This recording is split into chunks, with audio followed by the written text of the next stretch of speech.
नमस्कार। आप देख रहे हैं द रत्नेश टॉक और मैं हूं रत्नेश रंजन। मेरे सभी सामाजिक परिवार के सदस्यों का बहुत बहुत स्वागत है।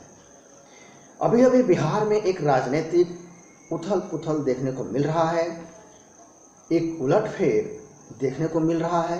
हालांकि बिहार चुनाव 5 महीने पहले संपन्न हो चुका है, तो इस उठापटक जो राजनीतिक घटनाक्रम है, इसके मायने क्या है, क्या वजह है, किसको फायदा हो रहा है, किसको नुकसान हो रहा है, आखिर पूरा मामला क्या है। मामला है चिराग पासवान की पार्टी एलजेपी लोक जनशक्ति पार्टी में विखंडन। इस पर तो मैं चर्चा करूंगा ही कि आखिर पूरा मामला क्या है। इसके साथ ही साथ मैं यह भी बताने का प्रयास करूंगा, कुछ बारीकियां आपके सामने रखूंगा कि देश में जो वंशवादी परिपाटी है राजनीतिक में, तो आपको राजनीतिक वंशवाद की परंपरा में विरासत के तौर पर जगह तो मिल जाती है, चेयर मिल जाती है, कुर्सी मिल जाती है, लेकिन उस जगह को कायम रखना और जनता में विश्वास को भी कायम रखना और जनता के विश्वास को बढ़ाना भी, यह आपकी खुद की स्वयं की यह काबिलियत होती है।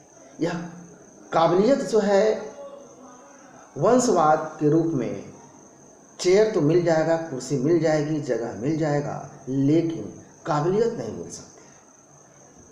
आइए बात करते हैं पूरे घटनाक्रम पर कि क्या अब चिराग पासवान अपने पार्टी में अकेले नेता रह जाएंगे, इकलौते सांसद और इकलौते नेता। चिराग पासवान के पिता स्वर्गीय रामविलास पासवान राजनीतिक मौसम वैज्ञानिक कहलाते थे। उनकी राजनीति में सूझबूझ, समय के साथ तालमेल और दूसरे पार्टियों के साथ जो गठबंधन का जो तौर तरीका था, बिल्कुल सटीक था। उनकी पार्टी के अंदर और पार्टी के बाहर जो तालमेल था दूसरे पार्टियों के साथ भी, रामविलास पासवान इसमें माहिर खिलाड़ी थे, पूरे तरह से मंझे हुए खिलाड़ी थे। और यही कारण था कि पार्टी के अंदर नेता को भरोसा रहता था कि समय के साथ कुछ न कुछ उनको अवश्य मिलता रहेगा। चूंकि राजनीति है तो कुछ न कुछ महत्वाकांक्षा तो रहेगी ही, और स्वाभाविक है।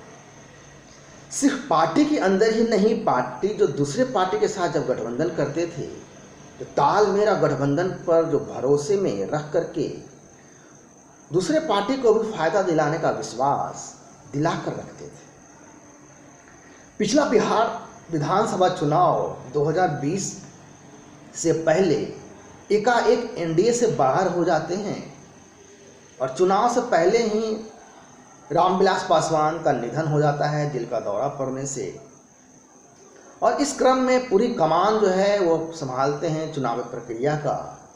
लेकिन पीएम मोदी की तारीफ करके एनडीए से बाहर रह करके चुनाव लड़ रहे थे, और चुनाव प्रचार के दौरान ये कहना पूरे आक्रामकता के साथ कि वो नीतीश को जेल भिजवा देंगे, बिहार फर्स्ट, बिहारी प्राइड की बातें करने लगे, बिहार फर्स्ट का अभियान चलाने लगे, और वो भी चुनावी मौसम में।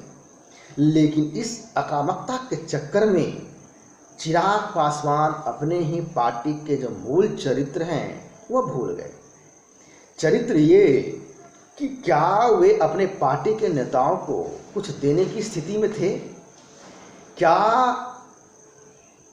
ऐसी परिस्थितियां थी।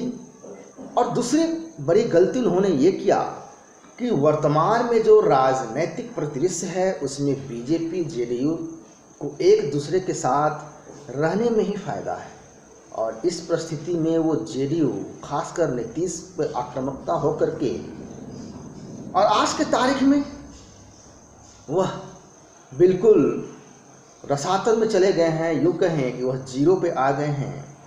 विधानसभा में, विधान परिषद में बिहार का कोई भी सदस्य नहीं रहा अब लोक जनशक्ति पार्टी का। लोकसभा में जो 6 सांसद हैं, उनमें से 5 सांसद उनके जो चाचा हैं पशुपति, उनके नेतृत्व में लोकसभा अध्यक्ष को चिट्ठी लिखी जाती है कि वो एक अलग दल का दर्जा चाहते हैं। कमाल की खबर तो ये है कि ये 5 सांसद जेडीयू में शामिल हो सकते हैं, और मैं इसका कारण ही बताऊंगा कि आखिर ये जेडीयू में शामिल क्यों हो रहे हैं। इससे पहले मैं आपको बता दूं कि 6 में से 5 सांसद निकल जाते हैं तो चिराग पासवान भी चाह करके भी इस स्थिति में नहीं रह पाएंगे कि वो कोई कानूनी कार्रवाई कर सके। यह एक तरह से पार्टी के अंदर एक तख्ता पलट है। इस पूरे प्रकरण में आखिर गलती कहां कर बैठे चिराग पासवान? सबसे बड़ी गलती तो ये कि चिराग ये सोचकर चल रहे थे कि मोदी बीजेपी का नाम लेकर के, उनका आधार लेकर के वोट बैंक बढ़ा लेंगे, वोटों की वृद्धि कर लेंगे और वो सांसद की संख्या बढ़ जाएगी, विधायकों की संख्या बढ़ जाएगी। राजनीति जो है वो 24 घंटे का खेल है। चिराग पासवान चुनाव से पहले और चुनाव के बाद बिल्कुल गायब रहे। न तो बिहार राज्य स्तर पे और न ही देश स्तर पे वो कोई राजनीतिक गतिविधियां करते हुए दिखे। कोई अभियान नहीं, कोई जनता से कोई तालमेल नहीं, कोई जनसंपर्क नहीं।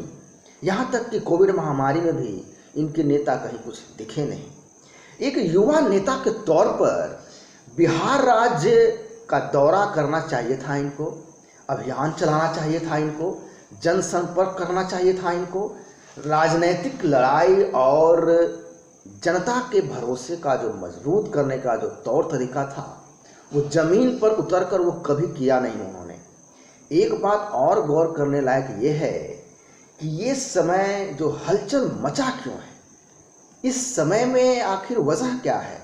ये 5 सांसद टूट करके जेडीयू की तरफ चले जाना। दरअसल पूरा मामला है केंद्रीय मंत्रिमंडल का विस्तार का होना। अभी एक मानसून सत्र आने वाला है, उससे पहले ये मंत्रिमंडल विस्तार होगा और यह कहा जा रहा है, माना भी जा रहा है कि एनडीए में चिराग पासवान मंत्री के तौर पर एक बार फिर से आ सकते हैं। और यही बात जेडीयू के मुखिया, जनता दल यूनाइटेड के मुखिया नीतीश कुमार को और स्वर्गीय रामविलास पासवान के भाई पशुपति को चुभ गई, बर्दाश्त नहीं हुआ। चूँकि 5 सांसद परिवार के लोग हैं तो पशुपति ने परिवार वालों के साथ मिलकर के एक षड्यंत्र के तहत चिराग पासवान का तख्ता पलट पार्टी के अंदर ही कर दिया।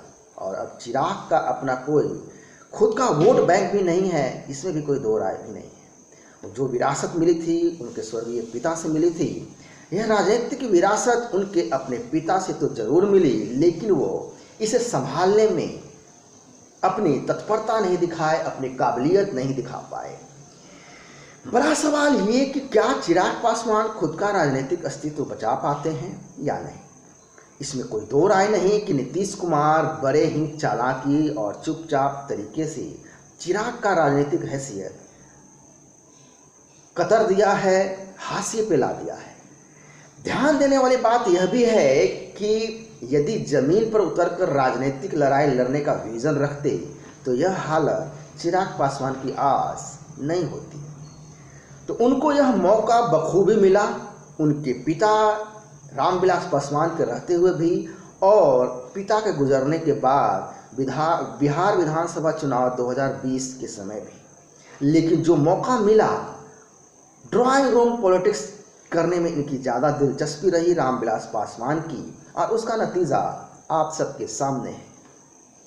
राजनीति का मौसम वैज्ञानिक कहे जाने वाले रामविलास पासवान ने तो चिराग को सांसद बनवा दिया, नेता बना दिया, पार्टी का मुखिया भी बनवा दिया, पार्टी चलाने का अवसर भी दिया। लेकिन राजनीति में सरवाइव करना, आगे बढ़ना, पार्टी को मजबूत रखना, जनता के बीच भरोसा बढ़ाना और कायम रखना, यह सब राजनीतिक विरासत से नहीं मिलता है। जातिवाद की तरह जो वंशवाद की राजनीति है, इसमें आपको विरासत के तौर पर जगह तो मिल जाती है, लेकिन जगह पर टिके रहना खुद के काबिलियत पर निर्भर करता है।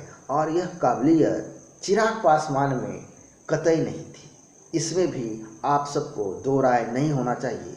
यदि वो काबिलियत होती तो आज वो इस स्थिति में नहीं होते कि वह पार्टी में एक सिंगल सांसद और सिंगल नेता होते। ये था पूरा विश्लेषण। आशा करता हूँ यह विश्लेषण आपको अच्छा लगा होगा। मैं फिर मिलूँगा किसी दूसरे मुद्दे के साथ दूसरे वीडियो में। तब तक के लिए नमस्कार, जय हिंद।